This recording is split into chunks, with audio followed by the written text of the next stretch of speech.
Welcome back again to Last Week I Watched. I'm Mark. I hope you're all doing well and that you're out there enjoying some movies, some TV. I've watched a few new things last week, and so I've got some more reviews for you. So, this week I want to review His House, Sweet River, Wolves at the Door, House of the Witch, No One Gets Out Alive, and Nightbooks. So let's talk about them.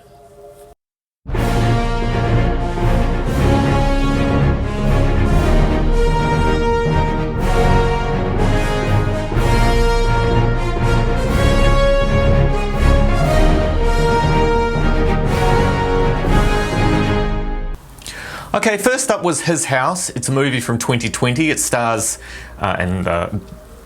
be patient with me here, Sope Dirisu, Wunmi Mosaku, and Matt Smith.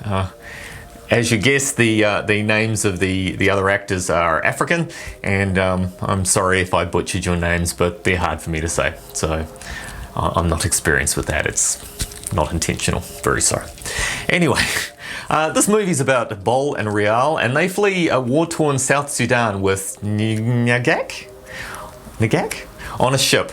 After a difficult crossing in which Nagak is lost, they're accepted as refugees in England, and they're assigned a house on a depressed, rundown housing estate. It's one of those sort of block houses that they have over there. They're not allowed to work at this point, but they're encouraged to integrate while the supervisors decide whether or not they'll be accepted permanently into England. Bol is dedicated to trying to fit into being English. He goes to the pub and sings songs and tries to fit in with everyone else. He changes his clothing and things like that. But Rial is having a hard time and would like to go home. The difficulties are compounded when a lurking evil manifests itself in their home and seeks atonement for a wrong that was committed. The actors do a great job portraying the immigrant experience. It must be hugely difficult to come to another country, especially in those kinds of situations where, war or something has broken out and they've been forced to flee. They've left behind everything and everyone for somewhere completely new and they're trying to fit in. Especially when the people there are not necessarily welcoming or particularly helpful. They've also brought some of their own baggage with them as well, whether it's PTSD, their own fear, or in this case, a genuine African witch, something called an apeth. They've got some issues that they need to work through. There are some good shots in this film, and there are some genuinely scary parts as well. There is a witch, or something that's representing as a witch, that wants them to atone for the wrong they did to Nagak. And throughout the film becomes increasingly menacing. Bol reacts by destroying the house and their possessions, trying to get rid of the apeth. Destroying their house, which was already pretty bad, gets them in trouble with their English supervisor Mark, played by Matt Smith. He's very understanding and very patient with them. He knows that they're having a hard time, and fortunately he's very gentle and gives them a chance to rectify the damage, but really struggles to understand Rial's assertions that they're being haunted by a witch, and just seems to dismiss it as cultural mumbo jumbo. They come really close to being returned to the refugee facility. So I want to talk about the ending a little bit here. So obviously I want to talk about spoilers. So if you're interested in the film, I do suggest you go and watch it. It is quite a good film. So stop now and go and watch it and then come back. To escape Sudan, they've abducted Nagak from her mother because they needed a child with them to be able to leave on the boat. When they lose Nagak in the crossing, they aren't able to save her, and I think they've brought this guilt with them, and it's likely manifested as the apeth. Bol eventually decides to take responsibility for what happened and sacrifice himself to the apeth. Rial makes peace with it and decides to save Bol, killing the apeth. Likely they end up making peace with what they did and decide to learn to live with their guilt and their experiences from Sudan. The very end, they're shown sharing their house with the ghosts of all the people they lost in Sudan. I really liked this movie. It had some interesting points to make, and it conveyed the immigrant experience while also showing the cultural differences and the jarring shift for people that have been forced to change country. I understand the difficulties, as I came from another country originally, not as a refugee, mind you, and really there's not significant differences between the country, but I personally found it incredibly isolating. It's been difficult to make friends. I really haven't, and you know, while I can fit in, I'm still not included in things, and in some cases there are cultural things I'm just not interested in being included in. But you know, it's a very challenging experience for people, and you know, my heart really goes out to people that do try and make that transition. It is challenging. I recommend checking out the movie. It's a scary ghost story, but it has some original ideas and spin. It doesn't bash you over the head with its politics or anything like that. But you know, you can certainly see that they are wedged between, you know, two difficult situations. And as they comment, you know, that you bring your baggage with you. And I think in this case they brought a lot of guilt and PTSD or whatever with them. Especially fleeing the war in Sudan and leaving behind their loved ones and friends. It's definitely worth your time, check it out. Okay, next up was Sweet River. It's a film from 2020. It stars Jack Ellis, Lisa Kay and Jeremy Waters, and it's showing on Netflix. This is an Australian film. It's about Hannah. She arrives in the sleepy town of Billing, and she's looking for answers to the death of her son. Her son was, I guess, murdered by a serial killer, and when she finds out that the man has died, she returns to his hometown to try and uncover more about what happened to him, and perhaps find his body and bring him home. When her investigations begin to uncover more than she expected, and threatens to uncover the town's secrets, she finds herself in a fight against the living and the dead to expose them and finally get some closure. This is quite a slow-moving film. It takes time to build the atmosphere of the film. The location is almost a character in itself. It appears peaceful and tranquil, but it turns sinister when nightfall comes. Something is quite wrong in this town. People are hiding secrets, and there's something haunting the fields of sugarcane. As the spirits start to guide Hannah towards finding her son, things turn threatening. At this point, the movie could have really turned into a full supernatural horror, but instead it veers more into psychological horror and comments on people's inability to move past their grief and let go of people they've lost. The town, in this case, has suffered some terrible losses caused by one of their own, and the townspeople are keeping the spirits of their children tied to the fields where they died, and nobody is able to move on. Hannah ultimately helps them to see that they need to let them go so that everyone can get some closure and begin to heal. Some reviewers have said the film is disappointing, but I enjoyed it. It's a more cerebral piece. Even though there's a serial killer operating there, it doesn't move into slasher territory. It's much more introspective. It's about people confronting what happened, you know, uncovering the past, and then trying to let go and move forward of it. It has things to say about the nature and process of grief. I recommend checking it out, but don't go in expecting it to be an action-packed mystery slasher horror. It's not that kind of film. It does have some scary elements, but it's definitely more about the nature of grief and you know, parents trying to let go of their children and lay it to rest and move forward. So check it out. Okay, next up was Wolves at the Door. It's a movie from 2016 starring Katie Cassidy, Elizabeth Henstridge and Adam Campbell, and it's showing on Netflix. So this is about four friends. They gather at an elegant home during the summer of love in 1969. Unknown to them, outsiders intrude on their evening with murder in the mind. What begins as a farewell party for a friend turns into a night of terror when the intruders stalk and torment the four who struggle for their lives against what appears to be an attack by the Manson family group. The film claims to have been inspired by the Manson family murder spree. I'd suggest it's only very loosely based on it. It's basically a reenactment of the Sharon Tate murders, where her and her friends were murdered by Manson's followers. But instead of the movie telling a story about the Manson family, it solely focuses on this night and without any context or explanation reenacts the murders but graphically dials up the killing. For instance, I found the group killed the victims using knives and a gun, but not a sledgehammer. That was just excessively over the top. It's pretty nasty to make up gory elements in a supposedly true story. I'd much rather they made it a biopic about the events and explained the story about Manson and his group, what they're about, what this was trying to achieve. You could have reenacted the major events, but at least you'd have come away with some understanding about it all. And this isn't that. It tries to descend into just gross out slasher horror territory.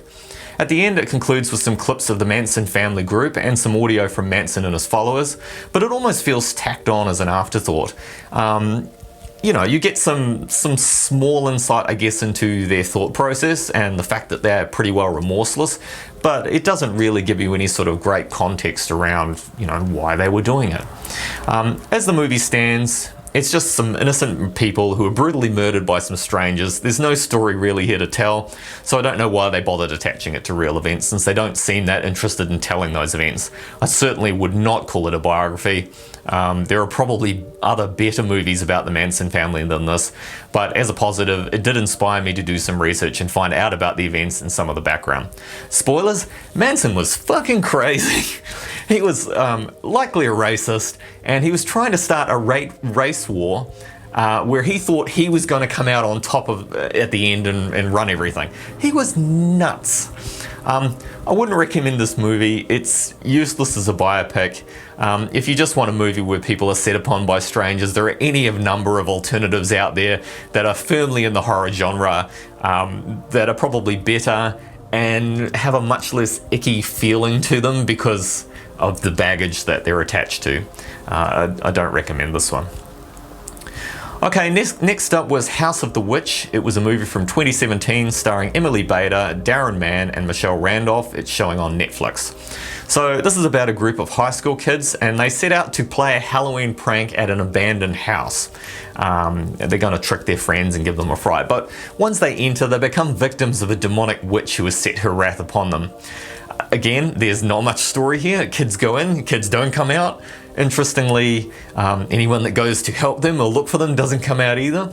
The witch doesn't really care who she gets, she'll just get anyone. Some of the characters make comment that the house has a reputation for being haunted, so clearly this has been going on for a number of years now. Many years, I'd say, since I think they alluded that she was killed in the 1800s somewhere.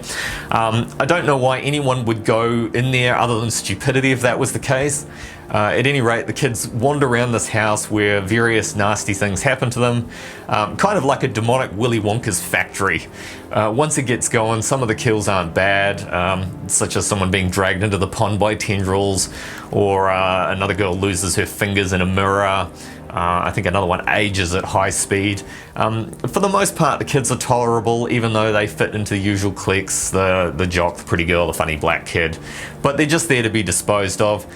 You don't really get to know them to any great degree, and you're not really that attached to them. They're just there, things happen to them, they die. The witch is occasionally scary, but mostly just flies around as a black cloud, sort of similar to the smoke monster in Lost. So she's not that interesting either. I don't know whether the decision to make her CG smoke was supposed to be artistic or was just, to keep effects budgets under control. I don't know. She doesn't really get any real character development or motivations or anything either. She's just pissed all the time and she kills everyone. Also, I have to say, the ending didn't make a lot of sense to me either, since the witch uses one of the kids' bodies to leave the house. If this was an option, why didn't she go years ago? I mean, there's clearly been people that have gone missing there before. And there's nothing really in the story to sort of indicate that she wants out or anything. I mean, all this stuff's there. She's been there for a long time. I don't get it. Overall, it's an okay movie. If you've got nothing else to watch, maybe check it out. It is what it is. Don't expect too much of it. Unsurprisingly, it's a made-for-TV movie. I think I did get cues of it as well when, when you get that sort of brief pause or fade to black where the commercials would normally be inserted. That seemed to happen through this as well, so that doesn't really surprise me. I'd have thought maybe this would be direct to video, but there you go. It's fine, but it's not going to change your cinematic viewing life or anything. Okay, finally is No One Gets Out Alive. It's a movie from 2021. Stars Christina Rodillo, Mark Menchaca, and David Figlioli. And it's showing on Netflix. So this is about Amber. She's come to America as an illegal immigrant and she's struggling to survive. She's moved there after her mother has recently died. She had been caring for her till she passed in Mexico. And she moves into a rundown Cleveland boarding house after the death of her mother. She's trying to start a new life and you know, new opportunities and do better. Soon odd things start happening to her. Eerie visions, unsettling cries make her home hostile. The cruel and different outside world makes it difficult to get ahead as well. Her dreams become nightmares, but what is real and what's a dream? So this is an adaptation of Adam Neville's novel of the same name, and I hadn't realised at the time that The Ritual, which is another film, which I think I watched recently, and I'll be reviewing if I haven't already, is also adapted from one of his books. So it's an interesting story. It's, you know, where the young immigrant worker has come to America for a better life and she's now trapped between her predatory boss who's happy to take advantage of her but uses her undocumented status to abuse her, and the boarding house she's forced to stay at because it's cheap, but its sinister owners have plans to use her too. And you know, the other young women who are also staying there are being taken advantage of too, and disappointingly her co-worker seems to be a friend, rips her off too, and the whole system is just... It's cruel and indifferent. It encourages people to just climb over each other to get ahead. And, you know, I think sadly that has some commentary on the current world. Now, I really want to talk about some spoilers on this film, so I recommend watching it. It's a good movie. Go and check it out. It's genuinely scary. It has some original elements. It has some social commentary.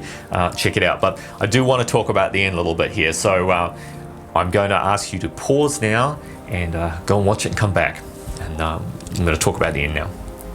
Okay, so the boarding house owner and his brother who live there, they've inherited the house from their parents who have passed. And their parents were some sort of archaeologists or something, and they've obviously traveled around Mesoamerica doing research and things like that. And they've brought some artifacts back that are in the house. And there's a particular artifact in the basement, and they're using this artifact to sacrifice the young woman that's staying in their share house to an Aztec goddess that's connected to the kind of the stone box that's been brought back from a dig some years ago. They're literally using up the woman to have the goddess bestow healing on Red's brother, the sinister Becca. Red has some misgivings about it, but feels obligated to help his older brother who'd looked after him.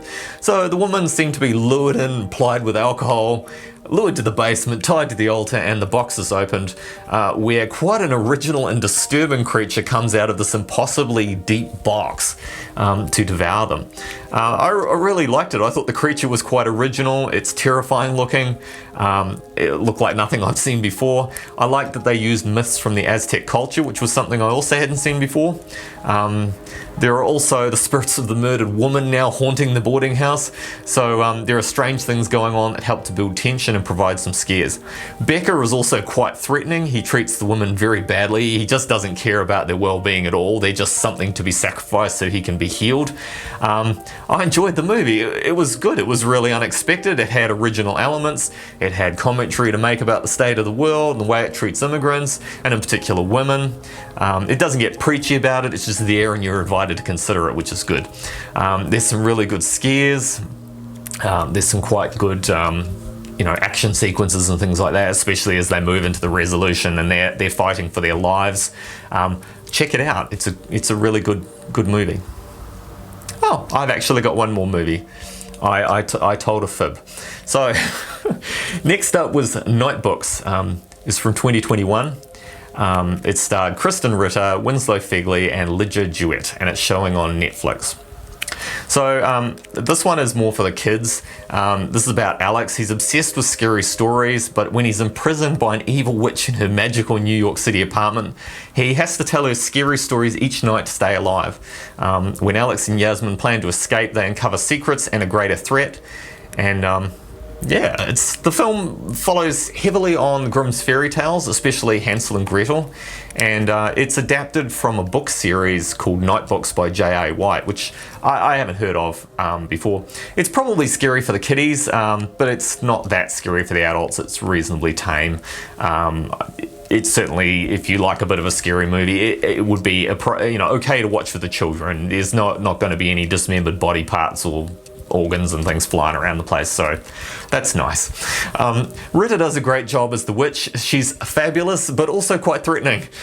She lures in Alex, played by Figley, as her vast library of scary stories needs some new material. Yasmin, played by Duet, is the sole survivor of a group of children who does the housework for the witch. When she becomes displeased, which it doesn't really seem to take much, she turns them into frozen miniatures for her display cabinet, which is original. Yasmin tends the witch's garden, and when Alex accidentally lets a small creature out, it creates destruction in the house, ultimately destroying Alex's notebooks of stories. It was quite a good sequence as well, where these terrifying little Harry Potter-esque monsters are running around tearing everything up.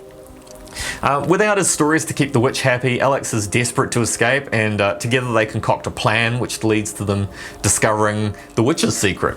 I thought the children did a really good job. They carry the film pretty well. They're likeable and appropriately terrified and heroic when necessary. The effects are well done. The witch's house has kind of a Harry Potter kind of feel. There's a bit of a weird obsession though with the Lost Boys that gets referenced quite a bit, and I'm not sure that many kids today would get the reference. I'm familiar with the film, I'm old enough, but and clearly the writers are familiar with it, but I'm not sure that many kids are now, so I don't know how that one works with the young ones.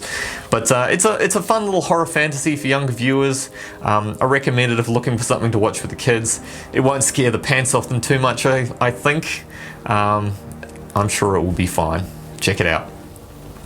Okay, so those are my suggestions for this week. For some reason, I seem to be watching a lot of horror at the moment. I feel like I'm kind of trapped in Halloween, but it doesn't seem to be just the suggestions. I do find with a lot of the streaming channels, they do seem to have a lot more horror on them than sort of other genres.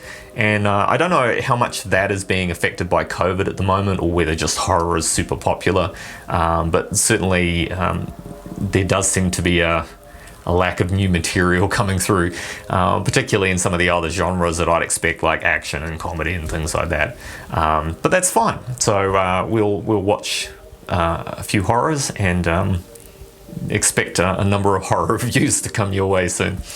I'll try and mix it up with things though, because I don't need it to get too dark for me either, and I'm sure not everybody's into horror either. So we'll try and find some other things to watch too. As always, if you liked the video and you found it useful and you want to continue following my reviews, please click on the like and subscribe button. It should be under the video, and click on the little bell as well so you get notified when new videos come out. Also on screen there will be a Twitter link somewhere, and that's to the Twitter account that I tweet on when I'm watching things, and if you want to interact with me, come on there and feel free to tweet at me. Also, please do leave some comments below as well if you have any thoughts on any of the movies, or you want to suggest anything. They're most welcome. Okay, so I hope you're all well. Continue to stay well and safe out there. Enjoy some movies and TV, and I'll see you next week. Thanks for watching. Bye now.